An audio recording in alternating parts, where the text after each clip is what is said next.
Hello students, હવે આપણે બીજી એક સ્લીવ જોઈ રહ્યા છે જે આપણી ટોટલી પફ સ્લીવ જે છે ઓરિજિનલ એ બનશે. આ જે આગળ જોઈ ગયા ગેધર સેટ ટોપ ને બોટમ, બરાબર છે, એ અલગ અલગ આપણે કરી હતી.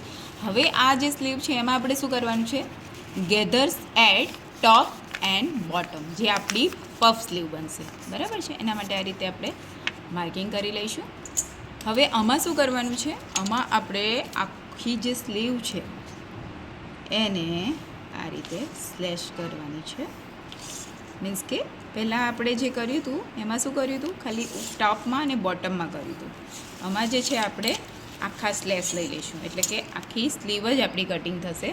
એટલે આમાં શું ધ્યાન રાખવાનું છે, નંબરિંગ કરી લેવાનું, 1 2 3 4 5 6 આ રીતે નંબરિંગ કરી લેવાનું. નહીં તો શું થશે, તમે જે છે કટિંગ કરશો તો તમને ખબર નહીં પડે કયો પાર્ટ ક્યાંનો છે, બરાબર છે. એટલે આ ખાસ ધ્યાન રાખવાનું છે.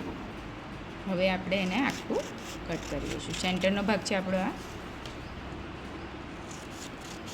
3 થી 4 વચ્ચે આપણું સેન્ટર છે, બરાબર છે.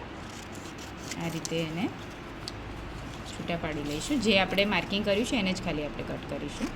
એ સિવાય આપણે એને કશું જ કરવાનું નથી, એ સિવાયના પાર્ટને, બરાબર છે. આપણું આ જે છે રેડી થઈ ગયું છે. હવે આ રેન્ડમ જે છે આપણે નંબરિંગ નહીં કર્યું હોય ને એક પણ પીસ આમથી આમ થઈ ગયું હશે તો તમને શું થશે, ખબર પડશે નહીં કે આ ક્યાંથી આવ્યું, આ ક્યાંથી ગયું, આમ થઈ ગયું તો, બરાબર છે. એટલે આપણે નંબરિંગ કરવાનું છે.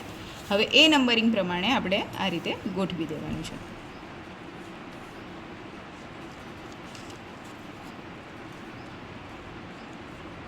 હવે તમારે ગેધર્સ જેટલા લેવા હોય એટલું ડિસ્ટન્સ પર તમે એને લઈ શકો છો, પણ જે વચ્ચે ડિસ્ટન્સ રાખશો એ બધાનું શું રાખવાનું છે, ઇવન રાખવાનું છે. અને બોટમ તમારું જે છે એ આમ તેમ ના થાય એટલે શું કરશો, આ રીતે નીચે સ્કેલ મૂકી દેશો, કાં તો અહીંયા એક નીચે આ રીતે લાઈન દોરી શકો છો. બંને મેથડ તમે કરી શકો છો. લાઈન દોરી દેવાની એટલે એની લાઈનમાં જ આપણે ગોઠવવાના છે, એ ધ્યાન રાખવાનું. જો તમને મેઝરમેન્ટ ખ્યાલ ના આવતો હોય કે કેટલું રાખીએ, કેટલું ઇવન થશે, તો એનું પણ તમે માર્કિંગ કરી શકો છો, ઠીક છે. આ રીતે આપણે ઓલમોસ્ટ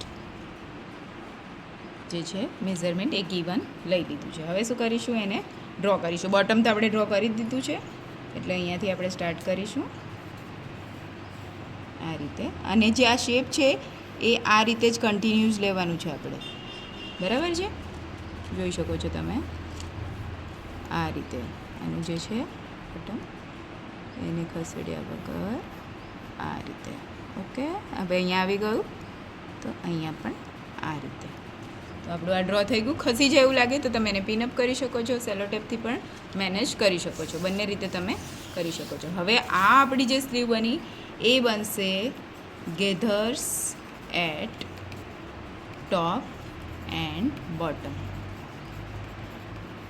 આ એની જે છે ટેકનિકલ નામ છે, એને આપણે પફ સ્લીવ પણ કહીએ છીએ, બરાબર છે. તો આપણી આ બનશે પફ સ્લીવ, ઓકે.